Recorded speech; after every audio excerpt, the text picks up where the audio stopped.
And we're live. Welcome, my friend. We have Kerry back on. Namaste. How's it going? Yeah, pretty good. Awesome. I am very tired for some reason. Oh, heck, late night. No, it wasn't, which is the weird thing, but how I'm coping so far? Well, I don't know. Have you had any caffeine today? No, none. Ripping the blue V today. Oh, I need one, eh? I've been trying to get away from it, though. You need to. For your teeth, man, like... Bro, you're telling me? Yeah, mine are just as bad, it's not my front ones, you just can't see mine. Mine are fucked. Yeah. Although, something really interesting happened when I broke my tooth, actually. I had a very big challenge with my ego. Yep. Yeah. So I've been researching a lot about ego death lately, or just through like podcasts and stuff and listening and stuff. And It's good. And when it first happened, I freaked out like nothing I've ever. I was like, oh my god, my life is over. I'm not going to get a girlfriend. I'm not gonna, like, people are going to think I'm weird or crazy or ugly like I went through this really intense challenge with my ego. Yep. And then I just leant into it. I was like, fuck it. It's happened.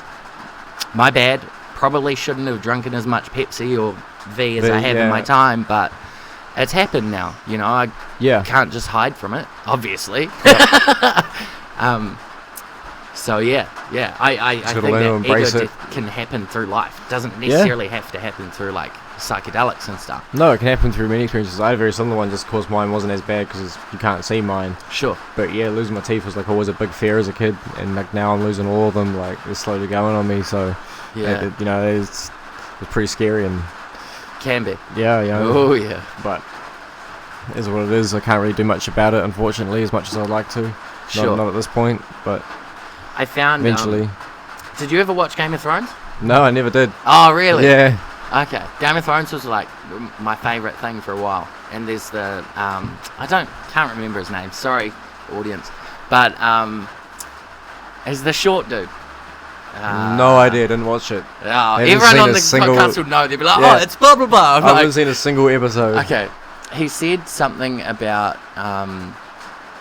if you wear your vulnerabilities like armor, the world can't use them against you. Mm-hmm. And I was like, oh. What a fascinating personal identity philosophy to have. And I guess that's why I embrace me being crazy. Because if I openly talk about it and openly admit it to people, they're like, all good. Like, can't really I can take the piss out of you, but it's not going to affect you because you've already accepted it. Exactly. Like, so the whole tooth thing, like, at first I was like, I'm not going to. But my friends have been super supportive and, like, they haven't changed their behaviour towards me at all. So, like, for me, I'm why would it? It doesn't matter. That's it. But nothing really matters in the big scheme of things. Yeah, as long as you don't take it too literally.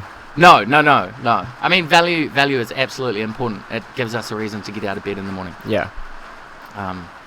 Yeah. So how you been? Yeah, not bad. Just working, really. Haven't really done all that much. Apart from, played a lot with my Hot Wheels, modify them. But apart from doing little things around here, just work, really. Do you know, it was really funny when I picked up the Supra before. I didn't actually know it was a Supra, which is really silly for me. I just like the colour of it. And then you're like, oh, I like this one. You like the Supra. And I was like, oh, it actually is. My bad. I've been playing around a little bit with an app called 3D Tuning lately. Pretty cool. It's a bit like Fast and Need for Speed, but without the racing. Yep. So you can and it's just appearance level. But for me, I'm a very visual person. Yeah. So I've been playing around with different colour combinations and stuff that I want to end up either wrapping or painting the Supra with. And this has been really a helpful tool for me to, I'll paint the side skirts purple and then the body green, or like there's a metallic red one that turned out pretty good, with like black and stuff. But it's not just your standard JDM cars that come through in this app. You can do a Holden Maloo. You can do you can do some trucks, K900s and like Camrys and Freightliners and stuff. Yeah, it's crazy. Like this app is super fascinating. That's pretty cool. Yeah, dude. I love where it's coming with that and other games, and you can like pretty much just test fit wheels and covers and Yes. looks on your car before actually committing to buying them. Yeah. Because it's just so accurate and the graphics are getting so good that it practically looks real anyway. Yeah. So, you're going to get an accurate judgment of what your car's going to look like. Yeah. Unless you buy a car like mine, which don't exist in any games. I wonder if it might not be. Might not be on this app, but I'll have a look because it More likely might not. be. They've got Kias and stuff on there, man. Sure, Like- okay, alright, maybe. Potentially. Yeah. I was doing a little research into Nissan lately Mhm. and their history, how it started with the Datsun and how the Datsun came about. I was listening to Donut Media the other day. It was pretty cool. Learning a lot He's good. about other cars, Yep. which is nice. Expand the horizons a little bit. No, the whole Datsun to Nissan transition is quite cool, and like they changed badges a couple of times to achieve what they have now and stuff. And my Bluebird's actually got the old Datsun badge, but it says Nissan in it. See, they did change it, eh? Yeah. And the Toyota one too, didn't they? What did the Toyota one used to be in the early 90s? Because it hasn't always been the bull with the hoop around him. I can't remember now. Because I remember as a kid, like when I was 4 or 5, I was walking through the car park at primary school, and all of a sudden I saw this new car badge, and I was like, "What is that?" Like I've never seen this badge before. Yeah. And I walked up to the windscreen, it was Toyota. I was like, I didn't know that was a Toyota badge, but all good. True. Because I know Toyota and Lexus are practically the fucking same. Oh yeah, yeah. They like to borrow lots of Yeah. chassis and body parts. Yeah. Yeah. Have you seen the prices Yeah. of cars lately, man? Oh, bro, it's insane. It's getting so insane. I was saying to Colt recently, like, I'm skeptical to sell my cars because, like, my cars are almost 30 years old. One of them is, and then from this point forward, they're not going up yet. They're getting there, but they're gonna. All these cars from 20 to 30 years old are just gonna start skyrocketing, like all the cars did in the past. It's just happening again. It's just happening a lot quicker and a lot faster because social media has made a view on these cars that everyone wants them. So they're skyrocketing heaps, but it's only a matter of time before all of our cars are going to end up in that same boat and going to skyrocket. Like, if I sell my cars now, 10 years time, I'm not going to be able to get cars from the 90s no more. I'm not going to be able to afford them. Yeah. Like, I'm not even thinking about holding on to them so I can get a good resale value. Like, No, I sure. just want to actually have the cars. Like, Yeah. I don't give a fuck about the money. But it's going to Yeah. get to the point where I'm not going to be able to get them. Yeah. Well, that's the thing. I went through a couple of vehicles before I got the Supra, and the last one was a Honda CBR 1000 RR 5-blade. Absolute weapon motorcycle. I thought I was a big boy. Was not. Yeah. Came off on it on Port Road. The traction control was a little bit dicey. And my brother, because I called him after it happened, and I was like, "This has happened." He's like, "Ha, you're an egg." And I was like, "Yeah, I am." He's like, "Why don't you get your Supra? You've always wanted one. Like, why not?" And I was like, "Yeah, why not?" But at that point, even then, I didn't know all about the differences between SZs and RZs and target tops and like all this other like the in-depth real collection side of it. And so I just bought a nice tidy Supra from Auckland. It's not tidy now, but it turns out that I bought an SZ, and I was like, oh, that's a bit lame. Like, it's not the prestige like the GTR to the GTST, you know. But that's fine. Like, it's still the car that I wanted, and well, it's going through some issues at the moment. Got to replace a radiator in the next week. That's fun. But yeah, I don't know. Cars, they're funny things. Oh yeah. And I wonder what today. I was talking with a mate the other day about it. I wonder what today's cars and today's kids will think are the classics in 20 years. Yeah. Like, is Our the cars. Suzuki Swift? Yeah. Suzuki Swift Turbo?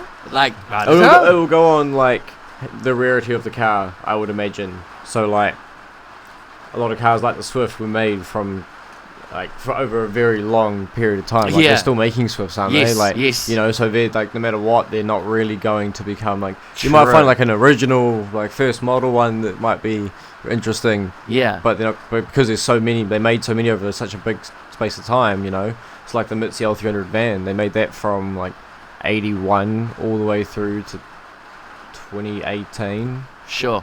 Like, and they didn't change the body shape once. Like, Well, it was even the prices identical. of Corollas and stuff are going through the roof. Like Yeah. old school Corollas, Yeah. 90s Corolla, like That's they it. were the car that you would roll to like drags back in the days, and like just your roller. Like, Yeah, it's a Corolla. you know, like, and got like you to even and now from people work. are like paying $5,000, $6,000 for a Toyota. What? That's From the it. 90s, man. Yeah, and like that's one thing with the Bluebird. Like, Sure. Yeah, 'cause definitely. It's a Nissan. Like, it's not going to be long until people click on that, because that shape's starting to become quite a wanted shape. Yeah. And Well, the that's gonna fascinating thing skyrocket. about the price of JDM nowadays is it skyrocketed for a variety of reasons. Media, movies, cinema was a large part of it, but the import-export ban that the United States put in 20-odd Yep. something years ago, that's that period of time is over now for the early 90s cars, like your 32s, your 33s, your Yep. you know, your Supras, your all of that stuff, and now the dudes in America who never got to buy those cars from the dealer are frothing at the mouth, and Yeah. they've got deep pockets, and so they're like, we'll pay whatever it takes. Like, That's I'll it. import your They SZ. want the car. Yeah, Money doesn't matter. hard, and I've seen it. That's the whole part of the supply and demand thing. That's Yep. fundamental economics. So that's fascinating to realise, and also a large part of the reason I think for Coons going up in value, Mhm. and they'll even go even further, because I think Colt was saying the other day, because of the import-export thing. That's it. I'll be All these cars fascinated are to going see up, about man. the price of Holdens in about 10, 15, 20 years. Yeah, well, we're not going to have any more Holdens from this point forward No. either. So, you know, that's also going to impact it. Yeah. And then you also got to add on top, that will also add value to the car, is every time one gets ridden off.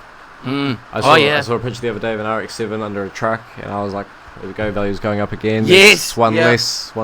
RX-7 in the world. Exactly. You know, and it's going to happen with all of them. Well, the rarer they get, the. I was talking to a truck driver the other day, Steve. Actually, it was funny because someone took a photo. I think it was Aaron. He took a photo of a truck he was following last night, and I was like, "Oh, I met that truck driver at Picton like just 4 or 5 hours ago, bro." It was pretty crazy, but he was saying how his brother-in-law found a 57 Impala, maybe some real classic, old school. Yeah. But the owner, he'd just like his dad, it'd be handed down from his dad and his dad and his dad, and he wasn't a car dude, so he was just like chuck it in the barn and like, you know, just hold on to it. And he found it. His brother-in-law was doing some firewood or something, and he was like, "Oh, what are you doing with that?" And he's like, "Oh, have it." It's like a $50,000 car, Yeah. but the dude didn't know. He just thought it was a Jesus. waste of junk. And Yeah. so the brother-in-law and his mate spent 2.5 years doing this car up, and now it's worth almost 80, 90 grand. Yeah. Which is because immaculate condition. Yeah, 50s, yeah. 60s vehicles are just. I got to see a Ford Fairlane the other day. Did you Oh. see that? Was it the one you put on Facebook? Yeah. Yeah, that The was baby nice. blue one. Yeah. Pretty, man. Man, I see some cool cars on my travels, It's so cool. A lot of customers have some cool cars over in the Wairarapa. What's your favourite car that you've got to see in real life? I've got to see. Yeah. Probably two of them from complete different eras. I got to see a 2018 McLaren. Whoa. Yeah, and I saw that one at the start of this year. That was insane because it was just this like little cottage house in the middle of this field out Greytown. And- True. Yeah, and like yeah, it was just it was beautiful. And then the other one I seen. I just realised I probably shouldn't say locations. Sure. I seen this other one further up, but this was it was a real old Ford, like it was from the 20s, Whoa. and it had 32,000 Ks on the clock. Kidding. And- Original miles. Yeah, Okay. original. Wow. Like I said to the guy, I was like, "Oh, how many times has it rolled over?" He's like, "It's never rolled over. It's from zero. Like everything's original on it. It looks like the day it rolled out of the factory. Yeah. Like, yeah, The amount of pressure it must be to own a vehicle of such prestige and in such good condition. Like, when I got the Supra, my brother was like, "Now make sure you take care of it." And I'm like, "Well, okay." yeah, I haven't. But if I had kept it in nicer condition, it would probably be worth a bit more than it is. But the SZs now, you can export to the States for 40,000, 50,000, 35, 40,000 US dollars. shit, damn. But it's really interesting to see the economy function globally, because that price is not valid in New Zealand. You can't sell a EZ in New Zealand for 70,000 New Zealand dollars. No. You'll get laughed out of the room. Yeah, you would. But in the States, you absolutely can, and it's got me considering doing it, because Yeah. not only will it help the economy in New Zealand, as far as cars go, it'll increase because of supply and demand. Yeah. But I'll walk away with 70. It will help you out, yeah. Hell yeah. I could do with that. Buy a You house. could then buy, like, an RZ Supra. Well, I was thinking that. I know a dude in Auckland who's got an RZ he's trying to get rid of, but I don't know. I'd get too tempted to rip that thing Yeah. to pieces and, like, do dodgy mods, like Yeah, the speakers no, I and stuff. totally like, understand. oh, I'm the man. same. Yep. Oh, man. But I saw a interesting article the other day, going off on another subject. It's to do with aliens. Oh, yeah. I like them. Aliens are fascinating. There's a lot of speculation deep down if you dig. I'm subscribed to Gaia, the media streaming service. It's real edgy and real, tinfoil hat type stuff. Yeah. But, like, just take, for example, the other day, the Pentagon announced that they do admit the existence of unidentified flying objects. Yeah. Which, in and of a political statement as itself, doesn't really say much. No, it's just something they can identify in the airspace. Yeah, but they have to now because of a character called Bob Lazar, and he's on one of the Joe Rogan podcasts. Yeah, yep. He worked in a sector of Area 51, and his job, he's become a whistleblower of Area 51 simply because he has to save his life, and he's using these podcasts as insurance for his life. Shit. Fascinating stuff. Wow. Like, he's had like FBI agents knock his door down and stuff, and you can pretty much tell if someone's, when they're whistleblowing, whether they're just talking rubbish or if it's legit. And this dude Bob Lazar, you can tell he doesn't want to talk about it Yeah. because he understands the impacts of him coming out with this information. But Yeah. all this to say, the information that he's come out with is that his role was to help reverse engineer spacecraft that the US military had retrieved. Yep. And there's a whole bunch of documents and stuff about it, like, it's unreal. He goes into fascinating detail about these spacecraft that he pulled apart. And so I feel like the government knows that, thanks to the likes of podcasts and stuff, a lot of people are starting to cotton on. Yeah. Like, there are things out there that we haven't been told. Yep. Just to clarify, those were his words on the Joe Rogan podcast that he said about himself. Yes, yeah. He said that. Yeah. It was insurance for his life. Yeah. But yeah, check it out, man. Like, Yeah, well, definitely. that's real interesting. It's fascinating. Damn. Well, there's a theory, I think Joe Rogan talks about it a little bit, in that, and I know, what's his name? Curly-haired astrophysicist. What's his name? Not sure. Oh, Yeah, not sure, sorry. funny dude, my bad. But yeah, they were talking about this theory that goes into the idea that aliens do exist, and how little of a chance there is that they don't. Mm-hmm. It's fascinating that we haven't come into first Yeah, contact. it's shocking that we haven't, the chances of there not being other life, like, this would have to be, if we were the only life here, this would be the biggest coincidence in the existence of the universe. Like, for all of this to unfold to this point, just for there to only be us here, and it only happen here, and, like, the only reason it happened here is because everything fell into place perfectly. Like, that would be the biggest coincidence in the world. It's like, it's so slim that it's only happened here. And I'm shocked that we haven't come into contact. So yeah, the US government is releasing a whole bunch of documents. Also, they released one about astral projection. Did you see that? Which one was that? Oh gosh, you're gonna make me go into detail now. Of course. I like astral projection. I can't remember. I've seen a lot about it recently. I've seen Yeah. multiple things, people doing new things with it since it's been released, that obviously the information about it being possible. Yeah. Well, there's string theory is a part of science which fascinates me, but literally describes multiple dimensions, higher dimensions than Yeah. what we experience. Yep. I've delved into that a little bit, but it gets a bit much for my little monkey brain. So I learned all about string theory from a real young age. I've had the knowledge on that one for a long time. I love string theory. Yeah. It's such a cool idea, and it logically does make a lot of sense too. Yes. You can do it from many different angles. Yes. Yeah. The idea that everything is just a vibrational load, like right at its absolute Planck level.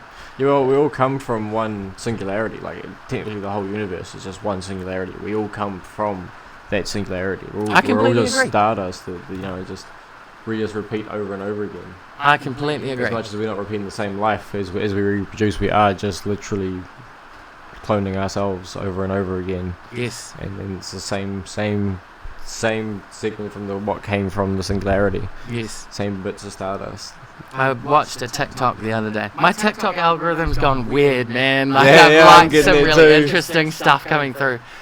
This young dude, he's talking about how science says that all particles in the entire universe at one point, way back when, was in this little, like, tiny ball of basically just matter. Yeah. And then it exploded and expanded, and, like, all of a sudden, a whole million years ago, Yep. expansion started.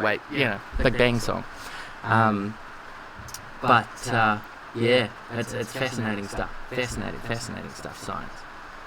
1,000 different theories. Oh, there absolutely is. I That's it. love the scientific method, though. And have you seen scientists go in on another scientist's theory? Man, they're savage. No, I don't think I have. Not really. Really. It's ruthless, man. Like, you think the car scene's bad, like, oh, it's just a shitty Salika or whatever. Like, Yeah. no, bro, these scientists like, attack you personally. Like, and you're sitting there going, man, how do these, like, dudes deal with that kind of trauma? Like, Yeah. did you think about this? And it's like, well, I'm not stupid. Like, I did, but also, damn, like, but yeah, I don't know where I was going. I derailed myself there. That's alright. Oh, man. Going back a topic to when we were talking about cars, I actually was going to bring up the whole new taxing thing that they want to bring in. I don't know a hell of a lot. So perhaps Yeah, no you one can- knows a hell of a lot. If you Google it, you can't find anything. You can find very little about it.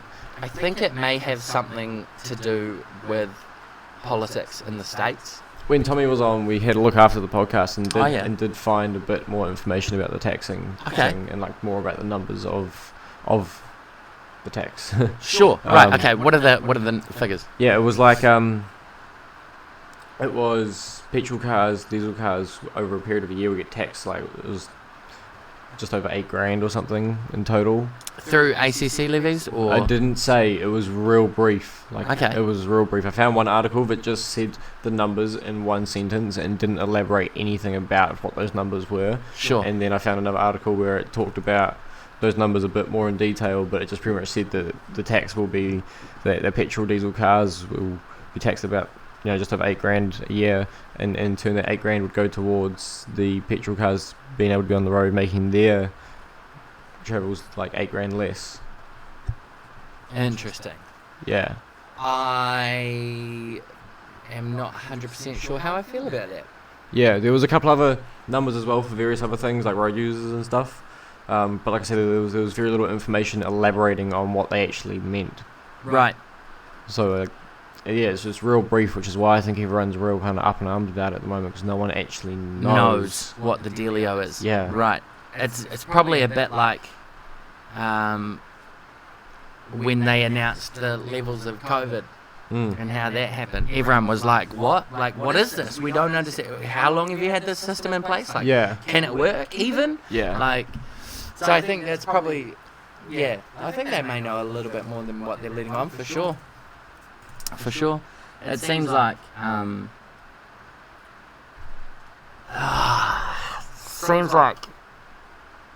if you read between the lines on it, the way society is progressing towards electric vehicles, which, as much of a ICE purist that I am, it's just the way that things are going. Yeah, it eventually, is. one day we're going to be flying in hover cars, Yep. maybe like the Jetsons. Yep. Who knows? That's my opinion, and I've explained to a few people, and a few other people I've explained a bit about electric cars, because people like they're so shit, or they can't do what my car could do, and but if you actually look into these electric cars now, man, like they can do what all of our cars can do now and more.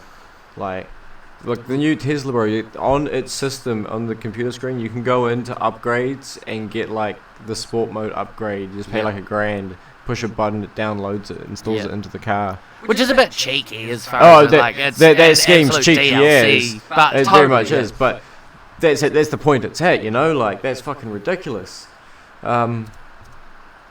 The Tesla itself, even its like just stats, 0 to 60 in what 1.8, 1.9. Yeah, 1.9. It's insane. Good luck with your combustion engine, bro. Yeah. Yeah. But a point that was made to me recently is that if everybody, like just everyone got on the same page, ditched their petrol cars and got electric cars, there's not enough electricity around for us to charge them all. Tesla has their hand in it. Do they? I'm so certain, dude. Because and it also takes time as well to do it, right? You think about how many people go to the gas station every morning. Like you see a BP like 8:30 in the morning, it's packed with people.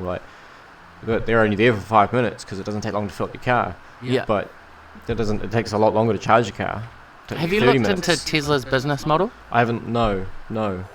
They got their fingers in some pies, bro. They're not just a car manufacturer. Yeah. A lot of people did make that assumption, and I know I did, but recently I've gotten into playing on the stock market, which is a bit fun. Like I'm learning a lot of stuff. But one of the things that you have to do when you're learning the stock market is understand the underlying business behind it. You can throw money at stocks that are increasing in value or decreasing in value. It's neither here nor there. But if you want to make long-term investment, smart investment, you have to understand a company's business model. So I got into the real nitty-gritty of Tesla's thing. Did you know that Tesla are releasing what do they call it? The Tesla Powerwall in Australia. They're trialing it. And the Powerwall is basically a wall in your home that's filled with batteries. And that comes as an addition and hand in hand with Tesla Solar. So they're mounting solar panels on the roofs of these houses, and then they're storing the electricity in these Powerwalls. True. Bro. They would solve it. But that would mean that we'd only Bro. be able to charge our cars at home. Everyone would just have to come home and charge their cars. Yes. So having multiple cars would become an issue. Yes, but watch this, right? So Tesla have this Powerwall thing, and they're trialling it in Australia currently. Yep.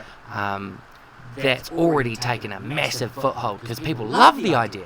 Like, I can now sell the power that I've stored back to the grid. Yep. Mean, that's free money. Shop, bro. And it's always been knowledge that you can do that with like windmills or solar power. If you've got it stored, you can. It's just a lot harder to do. So Tesla's got their hand in not just car manufacturing. That was, or should I say, Elon Musk's motive. He wrote like a long-term master. He called it the master plan of what Tesla was going to do. Start off with the high price, low volume, the Roadster and the Model S. Yep. And then he went into the larger customer base vehicles, just to like put his fingers in that pie. There are trucks, semi-trucks in the States that run on electricity already. They're already running the highways. Yep. And how they function is they roll up to a petrol station. That's not a petrol station, it's a battery bank. And they roll this giant battery out of the front. They lift the hood, they roll this giant battery out of the front of the truck, and they get their forklift and they put the new battery in. Boom, click it up, boom, truck's gone. He's got another 800 miles to go. And that's what I think will happen in the larger states like Europe, China, Russia, maybe not so much the UK, but the States. I don't think we'll see it in New Zealand for a long time, but I do know that my boss and a lot of the big players in New Zealand as far as the transport industry go are very strongly looking into electric powered trucks because it makes sense. Half of your profit is gone on fuel alone. I've done the numbers. I've sat there and I've been like, yep, I've filled up this time. I've run it all and I've calculated. I don't want to divulge too much, but about 6 to 7 grand a month on diesel just for a truck to run up and down the country. Yep. So it makes sense from a business perspective. We're all chasing profit, I suppose. Obviously, ultimately motivated by money, but it is what it is, really. Yeah, but like I say, it makes sense. It definitely does make sense. You know, you got me thinking. As sad as it is, there's not much point in me like really looking and saving into buying like a really cool old Jap car from this point forward, because I'm not really going to use it unless I put it on the track in the future, and it's only going to be in like the next 10 years that this is going to happen anyway. Yes. I might as well be saving my money to buy myself an electric car when the time comes that I need to, because it's logically going to be cheaper all round. Yes. Cheaper to fuel, cheaper to run on the road for road users from the sounds of it. As much as it's going to suck, nothing's going to change. It's going to happen. As much as we're all going to be sick of it, and it's going to be like the car scene and car enthusiasts are going to hate it. You know, I don't think we're going to stop it from happening. We might be able to change some laws and be able to keep some of our cars, but I still think we're going to be heavily taxed. So, well, it's an ever evolving beast, I think. Society as a whole. You look at the old saying, video killed the radio star.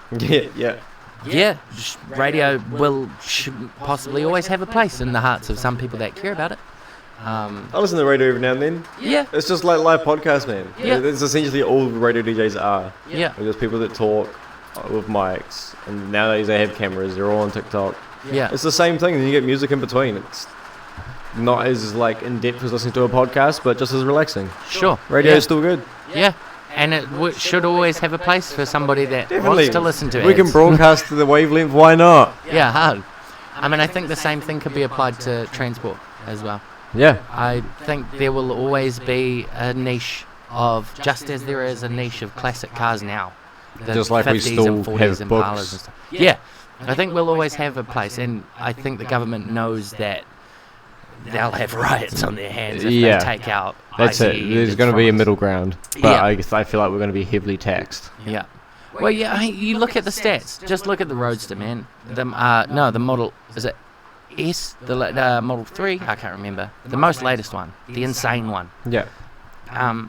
You can't buy a combustion engine that can do 0 to 60 in 1.8 or whatever the hell. Yeah. You can't. You can do one up. Yeah. You want to drop 50 grand into an engine? Yeah, Man, just into the engine. Yeah. That's it. Like overall, it's gonna work out better price-wise, like logically. So if we're into this electric car thing, how long do you think it's going to be before we get hover cars? I don't Because think that it would will solve happen. congestion. I don't think it will happen. because Surely. people aren't coordinated enough on the road as it is. Well, no, you they're give, not. you give them another dimension of being able to go up, and like, bro, shit's gonna turn real bad. Chuck you on a plane, imagine what they'll do. You could have like lasers separating the lanes, I guess. The levels. You would really, you would have to find a way to be able to draw it out, because from what we found, we have to draw the fucking road out for people.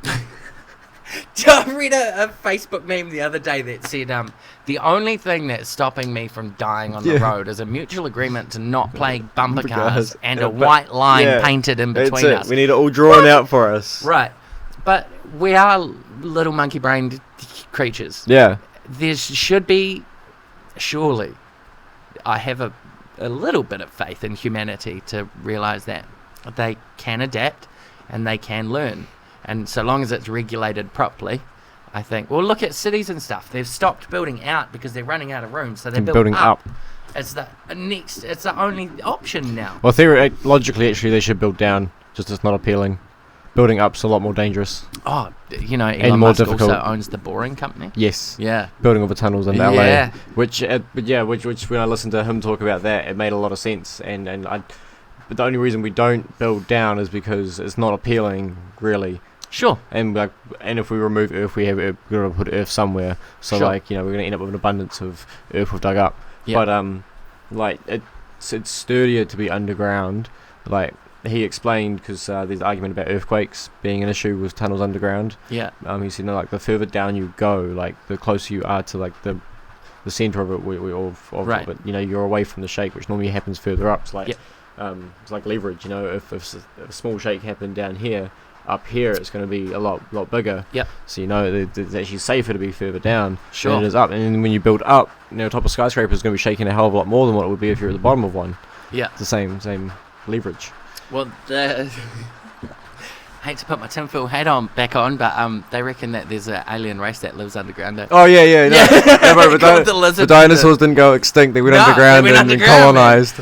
Yeah, crack up. No, yeah, so it'd be funny if believer. the boring company goes, yeah, we're building these massive highways under the earth, and then by the way, we came across these lizard people. Like, dinosaurs never went extinct. They went underground and colonised. It's why it fascinates me that we're like exploring space and stuff, the final frontier. Like, we haven't even figured out what's in the oceans, bro. Like, you have to jump ahead of yourself. 3% of the ocean. Yeah, you're trying to sprint before you can walk. Yeah, man. Like, you're about the to fall amount on your of face. things that could be in the Marianas Trench. It would be ridiculous to be able to go down there. Scary to think. The world's deepest trench. It would be insane, man. Scary to think. I've seen Anything some could be down creatures there. from down below, and there's some It's a different frightening world. monsters, man. It's a complete different world. Oh, it's so fascinating. I wish we could explore more. It's amazing how it's harder to explore the ocean than it is to explore space. It's easier to explore space. Well, yeah, in some ways. That's why we're doing it more. That's why we know more about space than we do about our oceans, because like we can study it from afar, and we You'd can think get it there would be fairly easily. easier to like explore our own backyard, but I suppose all you need is a rocket ship and then enough Delta V to fly around space and then come Like I back. said, you can observe it from afar, so we learned a lot about space just by looking at it from here. Yeah. You know, so you can't do that from the ocean. You can't see that far down unless we send cameras down. Do you place much value on astrology? Yeah, I love astrology. Oh yeah. Yeah, I love the stars. So what's your star sign? Aquarius. Fascinating. What is that? A water sign? Yeah. Oh yeah. So I'm a Sagittarius. I'm a fire sign. Oh yeah. True. That makes sense. Do you put it does, right? Yeah. Do you put much weight on like star signs in that? Yeah. Oh yeah. I do. It seems to show. I don't know if it's just a stigma that's growing over time because we've all kind of been aware of the fact that we group ourselves in these, and it's just something like a placebo effect sort of thing, or if it is something that's actually genuinely connected to the star sign. Regardless, it seems to have an effect. It could be a placebo thing. The mind is a fascinating world to explore. Yeah, that's it. We wouldn't even realise it. No. I've been doing this thing lately. 10 out of 10 would recommend. Most people know about the law of attraction, The Secret, where what you think about and focus on is what you manifest into your reality. I've been looking a lot at my own life and what I've really put focus on. And yeah, almost all of the things that I've put a lot of energy and focus on have come true. When I was it works, 10, it does. It sounds ridiculous, but it actually works. It does. Yeah. The problem about this is that it enforces accountability, and people don't like that. Yeah. Because it makes them realize they're actually part of the problem, and it even feels wrong to say it. Yeah. But like, part of the problem is your mindset, bro. Yeah. If you are going to sit there and complain about your life, guess what you're going to attract? Yeah. You're going to attract more shit to complain about. Fuck yeah, bro. If you're driving a car down a straight road and you look out your window to the right and look at something, you're going to start veering right naturally. Yes.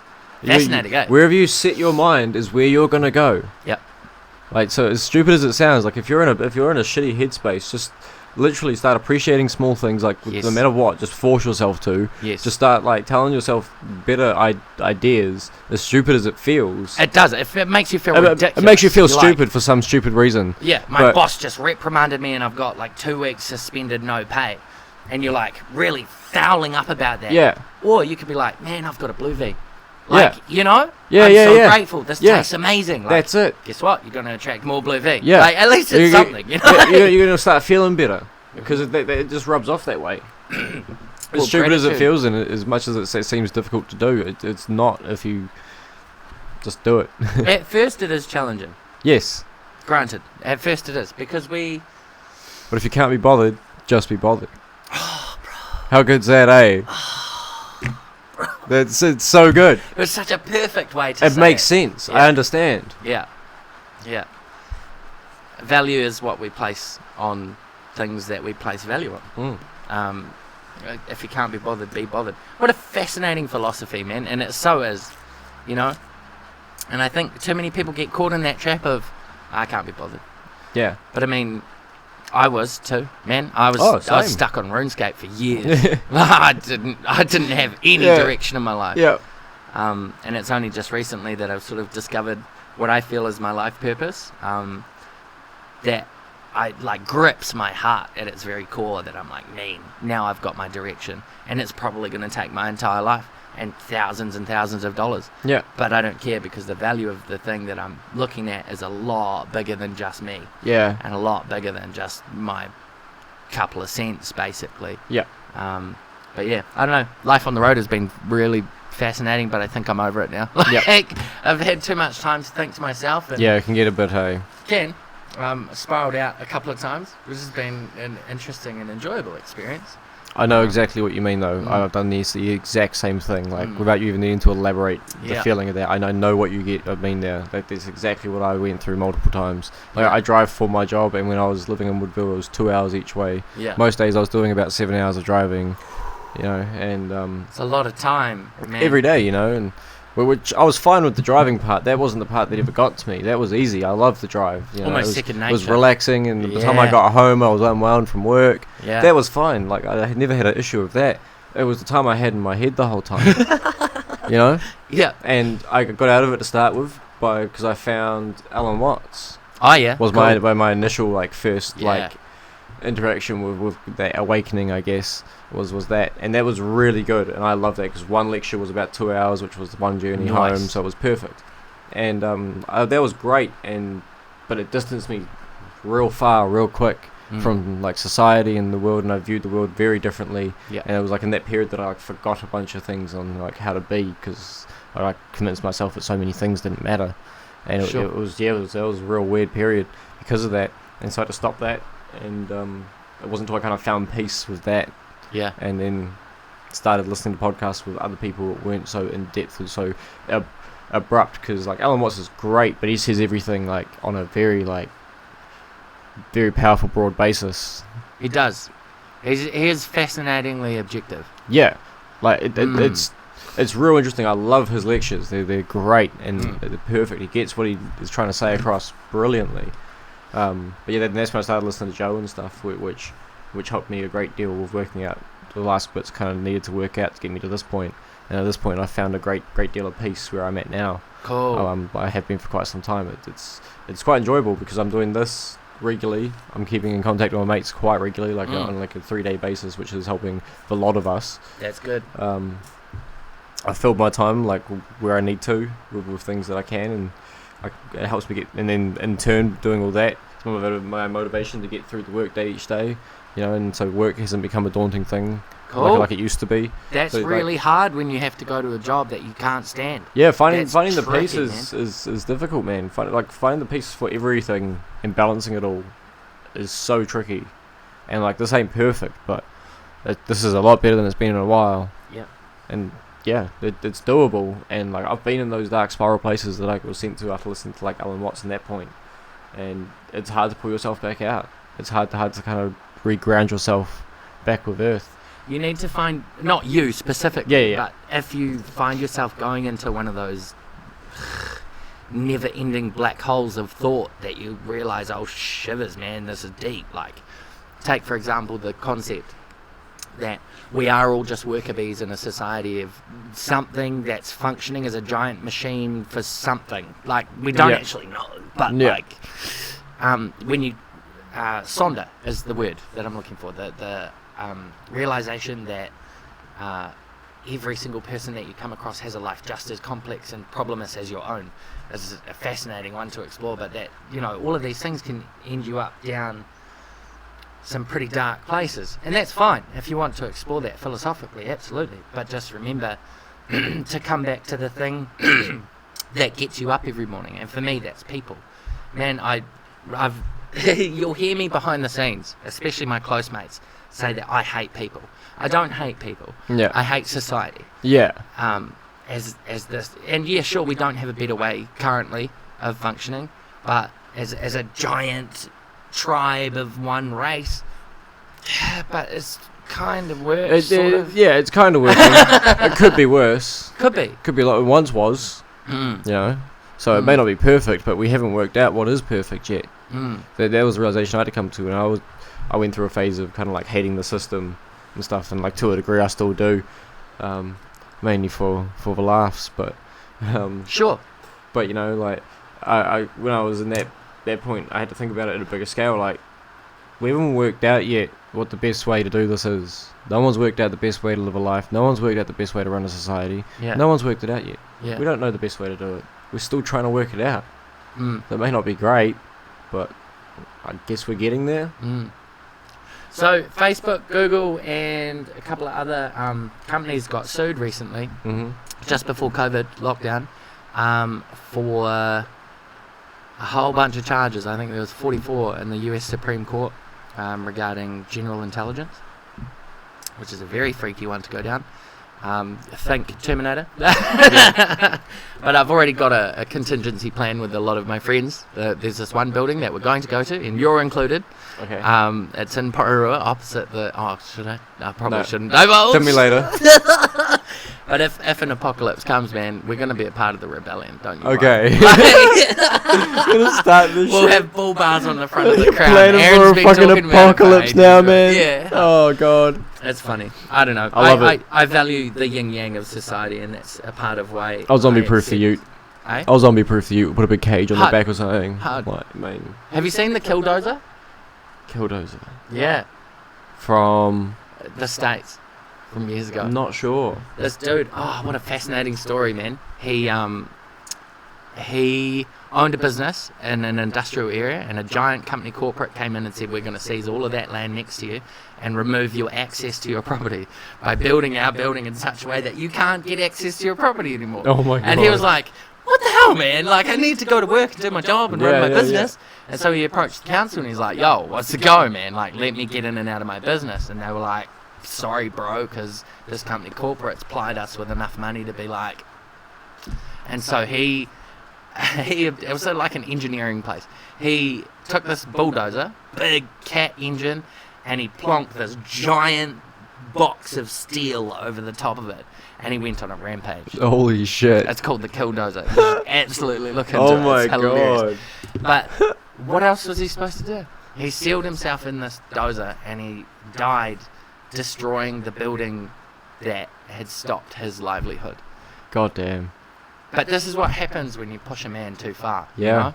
And I hope that the government realises on a lot of issues that they're going about, like the petrol thing, there's only so far that you can push people to change. That's it. And they're trying to find that line now. Well, they're trying to push it to a point where I guess they can't. And that's what I've been explaining to a few people recently as well, because I've been getting uptight about like how they can't enforce this change. You know, people won't be able to change, and it will get to a point where people won't be able to change, and we just end up with riots or rebellion. So you know, again, we haven't found that line. They're trying their hardest to get it to that line. It probably doesn't necessarily need to be to that line, but they're getting it to that line. But I feel we're close to that point, which I means that reckon we're really close. we're gonna work it out, because it's gonna end with a bit of anarchy for a little bit Cool, eh? until we until we get back to that line. I'm But excited, man. We're I'm pretty sorry. damn close to it. Yeah. That's for sure. Yeah. There's this entertaining thought that I've often wondered, and I don't mean to incite riot with the audience in any manner, but just pure thought experiment speculation. If we find ourselves in a reality of cybernetics versus biology, so humans versus robots, Yep. like what side would you go to? There's the likes of Elon Musk is with things like Neuralink and like, if you can't beat him, join him kind of attitude. Yeah. And I'm like, yeah, I totally get that. It's probably good for us to be able to communicate with Neuralink. It's a hell of a lot more effective. But I don't know, man. I like being a human with my flesh and blood. And, Yeah. You know? But see, at this point as well, like, he's mentioned that you'll be able to do that with Neuralink, but they haven't actually made that part of Neuralink. Like, they haven't designed or made that part of Neuralink yet. They just know they're going to be able to, because it's all going to be, they'll be able to use the same technology that's already in it.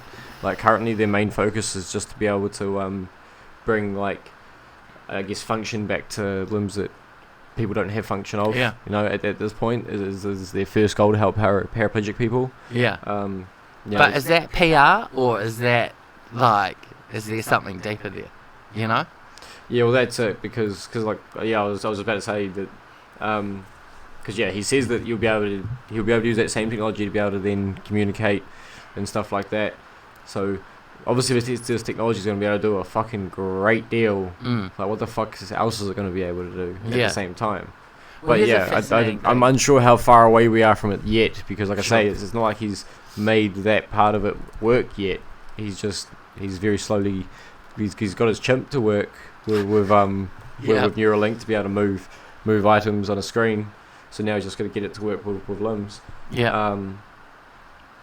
So like we're only at that point. Like that's a good step forward, but in the grand scheme of things, we're only at that point. So I'm unsure like how far away we are from like Neuralink being a takeover item.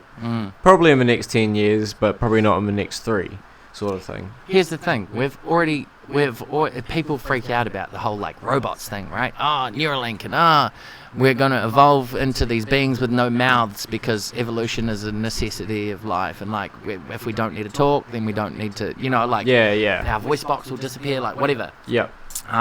But the reality is we've already integrated with AI. Yeah. People Big don't time. realise it. Big Look at time. that thing right in front of you. Look at that thing. Everything here. We already communicate non-verbally. Yeah. And it's got to be said that for those that can type really fast, is arguably as efficient as Talking. Yeah, you can have a conversation with someone through Messenger, which is almost equivalent of talking to them face to face. You just don't have expression very well, which emojis tried to fix. Helped a bit, also made some more dramas than what it was worth. Sure. Because we were lacking that very biological function of body language. Yep. Which is an And absolute expression. necessity. And tonality. Yep. Facial expressions. All of that kind of thing. Man, people fascinate me in their humanness. Yeah. Yeah. It's interesting, man. It's so interesting. But yeah, so it seems to me that like we're a lot closer to integrating with AI than what people think. The thing that we see in people's hands, and it's absolutely everywhere. If you take 10 minutes to walk down the street, it's scary, bro. I've left my phone charging in the truck and I've gone for a walk to McDonald's or whatever. You're disconnected. Almost everyone is their head down and they're on their phones. Totally cool. Get it. Serotonin reward, all of that stuff. Totally understand. But also lift your head up, bro. Look what's going on. Yeah, everyone's got it down. The When human you race disconnect yourself from that, frickin' everyone's already in zombified, it. man. Yeah. And I feel like a hippie saying it. But like Bro, it is. well, we are classified as modern day hippies. Sure. Colt made me aware of that the other night. Interesting. Yeah, we're just technically modern day hippies. That woke community is just the hippies of this generation. Woke. Yeah. I had a very difficult relationship with the word woke. Did you? Yeah. Because it seemed like a lot of people were adopting being woke as like a trendy thing. Yeah, it went trendy for a little bit. Like me and Colt looked at it and we'd heard like some like actual woke people talk about the term and we're like, oh no, yeah, we understand. Like, yeah, that's what the term means and that. And then like there's all the people like, yeah, trying to do it trendy, and I was like, oh, yeah, for fuck's sakes, that's just stupid. Yeah. It seems to be phasing out slowly because like there's been a lot of hate towards the woke community, Sure. and then it got directed towards those people where it was trendy at. And Yeah. no, that's where like that's what's ruining it. I wonder. Tinfoil hat, straight back on. I wonder if that was some kind of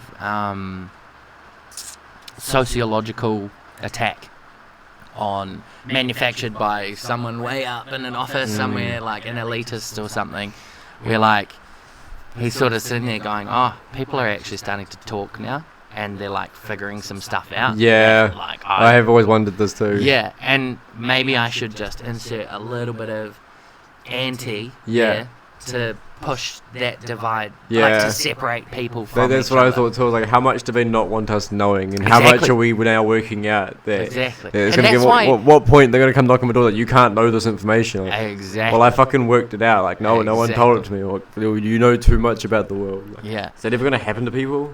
Wow.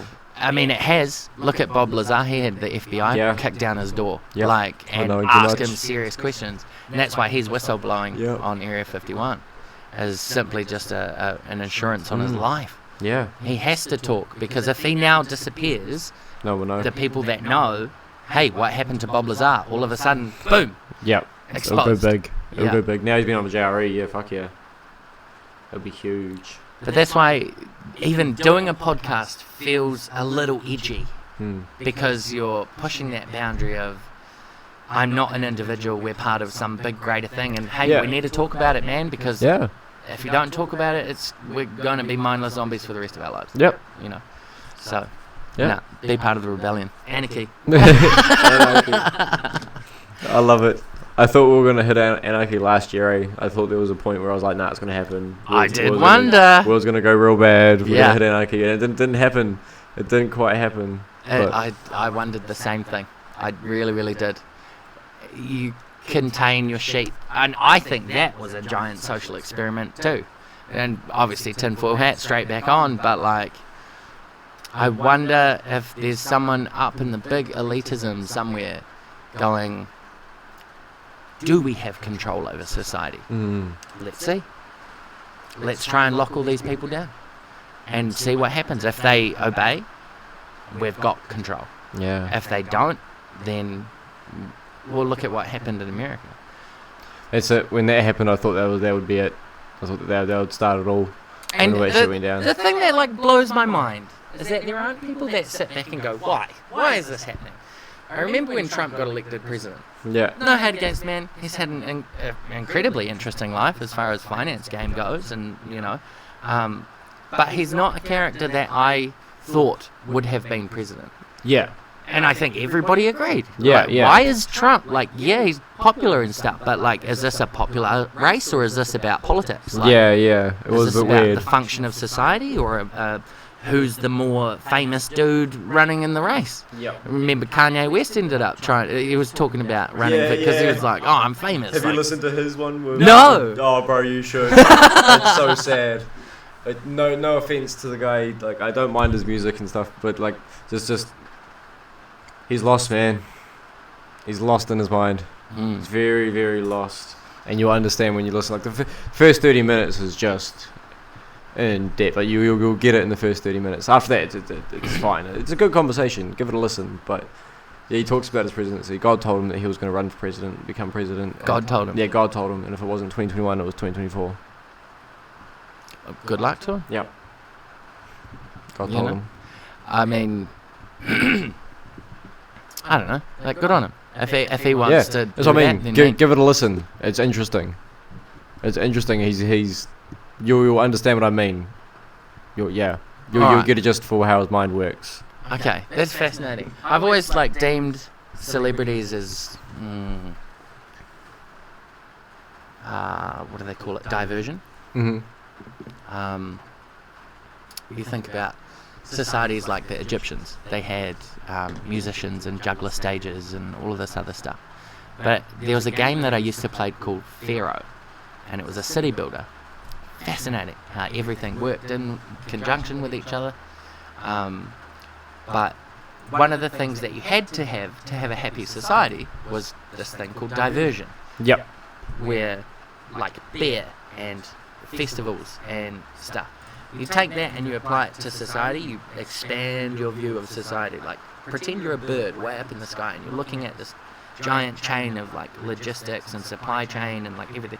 We're all these minor little details. And the celebrities are just something to keep us happy a little bit. Yeah.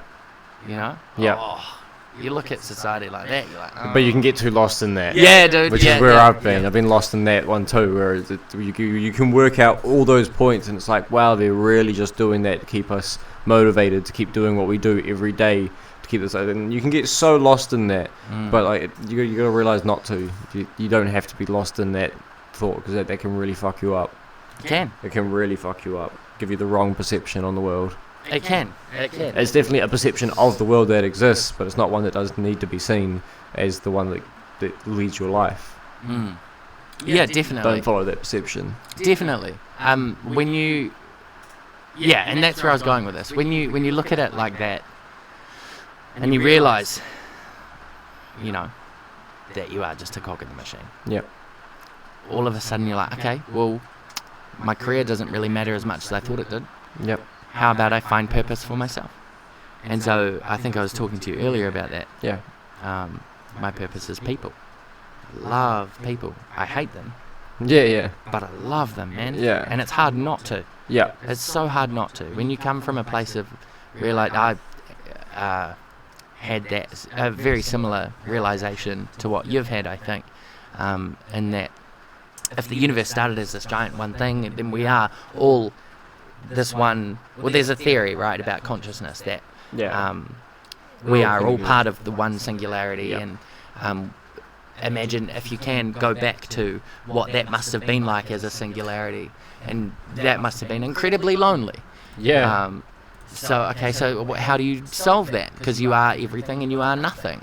So, okay, you've got to split yourself up into separate consciousnesses so that you can experience yourself on different levels. So it's all about consciousness experiencing itself. Yeah. And that's why I try and value everybody. Some people piss me off because I'm like, dude, that was wrong thing to do. That's it. But you then that's also happens for a reason too. So like you can take that, interpret that, and in a better light, that's something that you don't want to do or lead your life down to end up like that person was then, and how they acted. So as much as like people like that, it sucks that they exist. They exist for a reason. Like everyone does. As much as we have bad people in this world and we have murderers and shit, like they're all there for a reason. They teach us all a lesson. Everything can have a lesson taught from it. It absolutely can. And everything has to be there, as much as it sucks to have some of these things there. But it's just interpreting it the right way, and not perceiving it the wrong way. Because as I've said, you can follow the wrong perception, take you down a dark path. And half the time that is the problem. I think if it feels right, just go with it. Like, for me, supporting people, and I'm a very busy man. Like, I'm not going to lie. I maintain a lot of friendships with a lot of different people. Yep. Not just in the car scene, but in the transport industry. And people who I realistically have nothing really in common with. But I just, they're people. And I try at least once a day to message just a handful of people throughout my day and be like, hey man, like just build you up a bit, encourage you. Like, I don't know if you need this, but if you do, here you go. Like, you got this. So just an encouraging word, and it's absolutely fascinating what humans do if you just encourage them a little bit. Yeah. If you just build them up a little bit. Out the blue of something as well. Oh, something magical happens. Bro, man. like the times you've done it to me and you've hit me out of the blue of something random, and it's just like changed my whole day. It's insane. It does though. Yeah, and it works. It's not hard to just say a kind word to somebody. Like, it takes me fucking 5 minutes out of my day. That's 5 minutes. That you're probably going to spend on your phone anyway doing something else. Probably. Why not hit someone up? You might not necessarily be close, but there's nothing wrong with it. Could make a difference. Oh, it could. It could. And if you can do that and save one life, or 2 lives, or 3 lives, pull someone out of a dark spiral that they're stuck in their own head thinking about this thing. Ba-ting! Oh, serotonin. What? Oh, hey man, I hope you have a really awesome day. Oh, holy fuck. Like, Jesus. Dude, someone's thinking about me. Yeah, I'm important. that's it. All of a sudden, that's it. Man, that carries on and it becomes this giant avalanche. It seems stupid and it seems cliche because I remember like stuff like that being told growing up my whole life, you just do small shit like that for people and it makes a big difference, goes a long way. And it sounds so cliche and I don't know why, but it seems to feel stupid and a lot of people seem to feel like they're doing that sort of stuff stupid and cliche, but it works. It genuinely works and makes a difference. I think the patriarchy has had a lot to do with that. It's not masculine to show love to your peers. Yeah. Fuck that, bro. Yeah. I don't give two shits. That played a huge part. I don't care. Like, my sexuality, A, has got nothing to do with anybody. Yeah. And B, since when was it gay to care about people?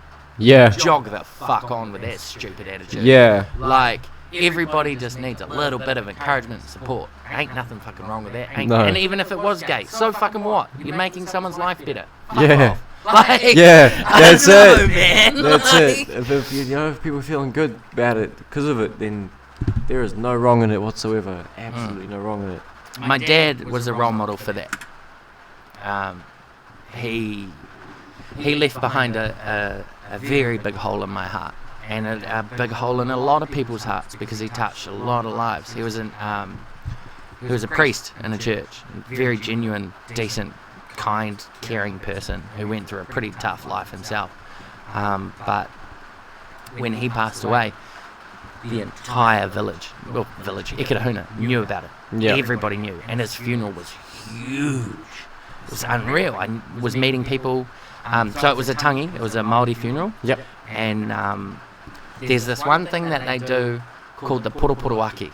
And the purupuruaki is a fascinating thing where it doesn't matter who you are.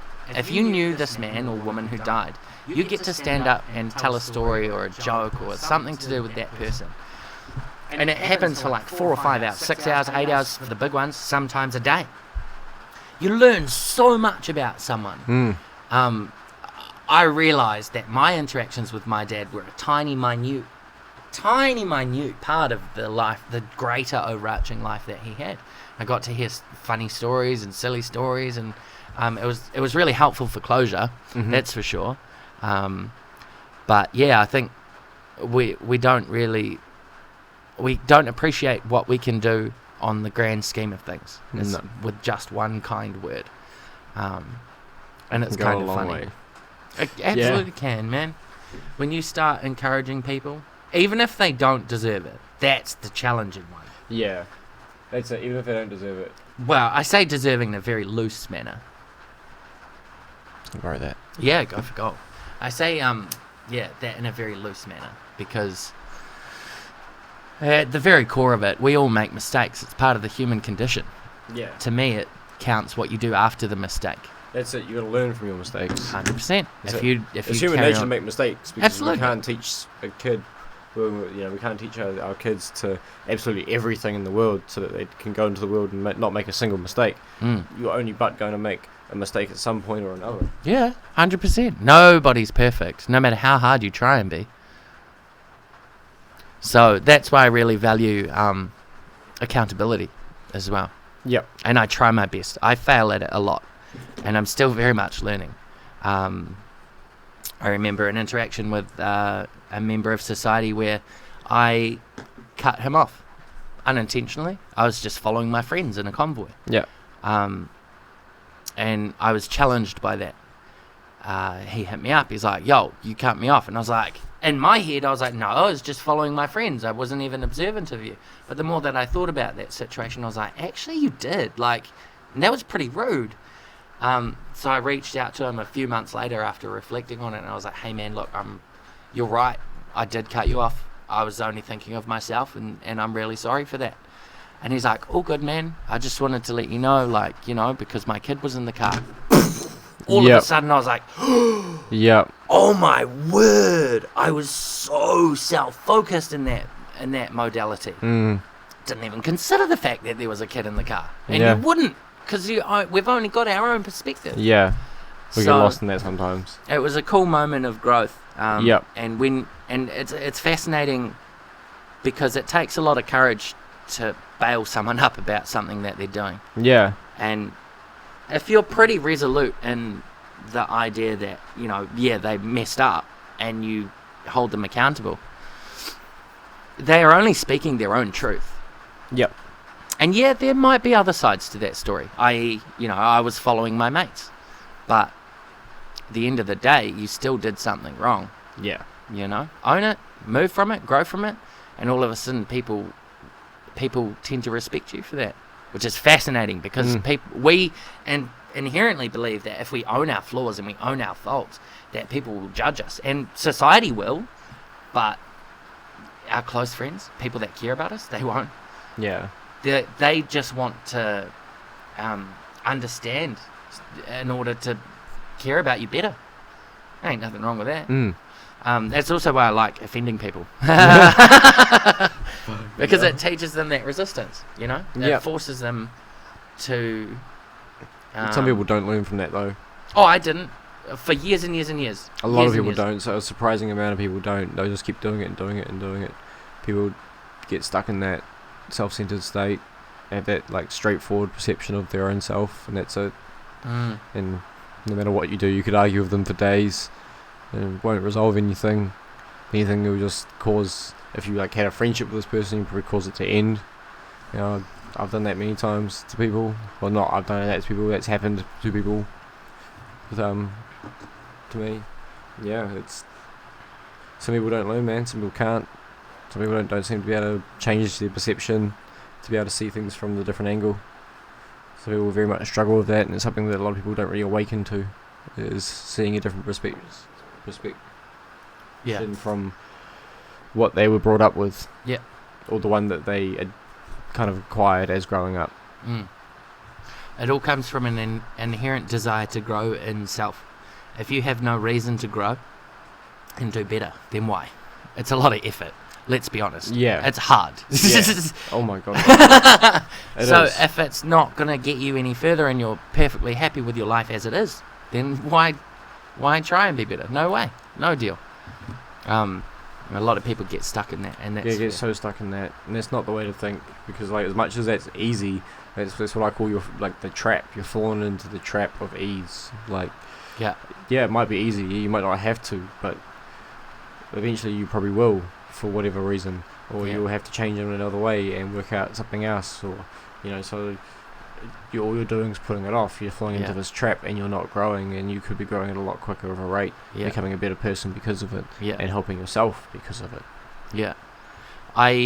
That's a part of why I'm in two minds about changing jobs. I really want to be home every night, and I really want to spend time with my friends and my girlfriend and my car, and do the things that I want to do. But also on the same token, long hauling, it's super enjoyable. It's a free lifestyle, but I'm constantly reminded of how valuable my time is with people. If you're never allowed, it's like that whole thing as a child. I don't know, like if there was something that you wanted as a kid, like yogurts or cheese or whatever, that you never got, chippies, whatever it might have been. I know in my adulthood, Macca's or my 20s to 30s, Macca's was a big deal because I never got Macca's as a kid. Yep. So because now I've got freedom to decide, of course I'm going to go get Macca's. Hey, I derailed myself, but... No. No, I know what you mean with that too. I was like that with a lot of situations as well. And then you fall into traps from that. It's hard, man. It's hard to be a human. It is hard to be a human. It is hard to be a human, and it's hard to manage it all. And we're also trying to manage our mates as well. Yeah. But we seem to be doing a good job at it, or a fairly good one anyway. I honestly think I have a lot of faith in society moving forward. I really do. If I can learn and grow myself, and unfortunately I do only have my own perspective of the world because that's the only one I'm conscious of. But if I can figure it out that the people are what is really, really, really important in life, it doesn't matter if I don't enjoy my job. It doesn't matter if I come across challenging times, because at the end of the day, I've got something valuable in my heart, my people, my friends and my family, and these people that I hold very dear and cherish to myself. I can smile knowing that they're here, they're right here, in here. And this whole scientific thing of it doesn't exist until you observe it is a fascinating thing. But I think that's why a lot of people struggle with death of a family member or friend, because they're like, oh, they're gone now and I can't talk about them anymore and stuff. And I'm like, yeah, I appreciate that, but you actually can. Your perspective of them is ingrained in your brain. You know what they would say in a particular situation. If you learn someone well enough, they might crack a joke or they might do something. You can play that out in your head, and that's part of your own observation. Fascinating little thought experiment for you. Oh man, human mind's interesting. Unlock the universe. Question Challenge yourself. Question everything, man. Yeah. 100%. Educate yourself on as much as you can. But also, make sure you take some time for yourself too, because it's a pretty big, scary world out there. Yeah, it is. It is. So you very much have to look after yourself. Yeah. Well, I might wrap it up there, man. Cool, man. We've been just over an hour. Sweet. That's good chat. That was cool. Good chat. That was dope. It's always dope with you, man. We go. I love this. We go right deep into society. I love that the people that we're also connected to, but don't come on, but we are connected to, also listen to this. It seems like you know, it's quite cool. We've got this like kind of small group of people at the moment that are involved with this. There's a ton of people that I'd love to see on your podcast. I'm not gonna lie. Well, bro, suggest it to them. Throw them my way. Show them this. Hard. I will. 100%. I will. Tommy was suggesting that like we go out to drags and I just go like do a like 20-30 minute episode of drags, but I just go around talking to people, like asking them their opinions on shit. And he's like, you never know, you might run into someone that might want to like actually have a big spiel and stuff. Have them on for a whole episode. You know, whoa, that would be quite cool. I like it. And if anyone's like interested and can come on and get to hear, then fuck yeah, like I won't say no. So how would shameless plug? How would someone get in touch with you if they wanted to like have a chat with you on the podcast? You can comment on one of the videos easily. I'll contact you from there. Yeah. Or surely anyone around here would know any of us that have been on, be able to contact anyone that's been on the podcast or come to here. Absolutely. At this point, I don't think way. I have anything I can do apart from the socials. The Instagram, you can probably head up to the Instagram, which is just @unknown something else. Yeah. There is a TikTok as well, which is the same username. Is there a TikTok? Yeah. Oh, I love TikTok. Yeah. So yeah, that's it. Pleasure being here, man. Awesome, thank you for being on, man. It's Cool. always good. I'm ridiculously tired for some reason.